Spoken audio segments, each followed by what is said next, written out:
रायगड जिल्ह्यातील पेण तालुक्यातील खारेपाट परिसरात गेल्या अनेक दिवसांपासून पिण्याच्या पाण्याची तीव्र टंचाई आहे। या पार्श्वभूमीवर ग्रामस्थांनी धोंडबा आंदोलन करत प्रांताधिकारी कार्यालयावर मोर्चा काढला। महात्मा गांधी मंदिरापासून प्रांताधिकारी कार्यालयापर्यंत शेकडो ग्रामस्थ सहभागी झाले होते। महिलांनी डोक्यावर रिकामे हंडे घेऊन पाणीटंचाई विरोधात घोषणाबाजी केली। या आंदोलनानंतर प्रशासनाने आठवड्यातून एकदाच पाणी देण्याचा आदेश रद्द केला आहे। तसंच आता 3 दिवसांतून पाणीपुरवठा करण्याचे लेखी आश्वासन देण्यात आलं आहे। हेटवणे धरणातून नवी मुंबईला 24 तास पाणीपुरवठा होत असतानाही खारेपाट परिसरात पाण्याची कमतरता भासत असल्याचा आरोप ग्रामस्थांनी केला आहे।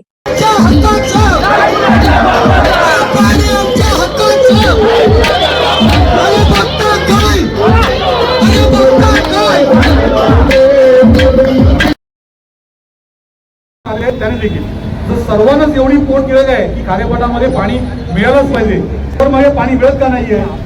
धरणामध्ये पाणी मुबलक साठा आहे। अगदी धरणाची लेवल मेंटेन करायला शेवटच्या महिन्यांमध्ये पाणी हे सोडायला लागतं। मग ते पाणी जर आपल्या गोरगरिबांच्या घरामध्ये गेलं तर यांना काय अडचण असणार आहे?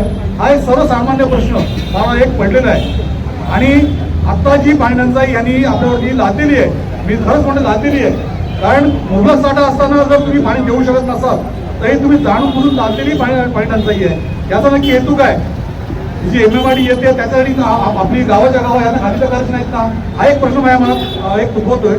आणि जर आता 3 दिवसात लोक पाणी कसं आहे तसं वापरतात आणि तुम्ही 7 दिवसात ते पाणी देताय, तर याला कुठेतरी वाचा फोडण्याचं काम या खारेपाट संघटनेने मांडलेलं आहे। आणि शिवसेना तालुका प्रमुख म्हणून शिवसेना उद्धव बाळासाहेब ठाकरे पक्ष तालुका म्हणून मी या आंदोलनाला जाहीर पाठिंबा देतो आणि सक्रिय पाठिंबा देतो।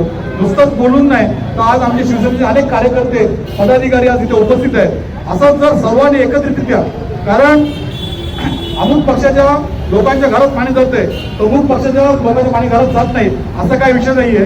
पाणी ही समस्या सर्वांचीच आहे।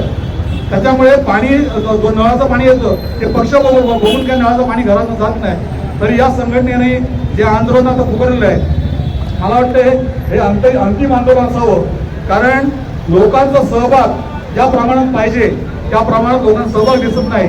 तर लोकांना याची गरज नसेल, पाण्याची गरज नसेल, तर एक कार्यकर्ता म्हणून आपण किती लढायचं, किती सांगायचं लोकांना, याचा देखील आपण विचार केला पाहिजे। त्याच्यामुळे आजचं आंदोलन 100% आपण यशस्वी करणारच आहोत, त्याबद्दल वादच नाही। मूडवर असलो तरी आपण अगदी म्हणजे आपल्या विचारांनी आपण लाख बोलायचे आहोत, इतकंच बोलीन। आणि आजचं हे आंदोलन यशस्वी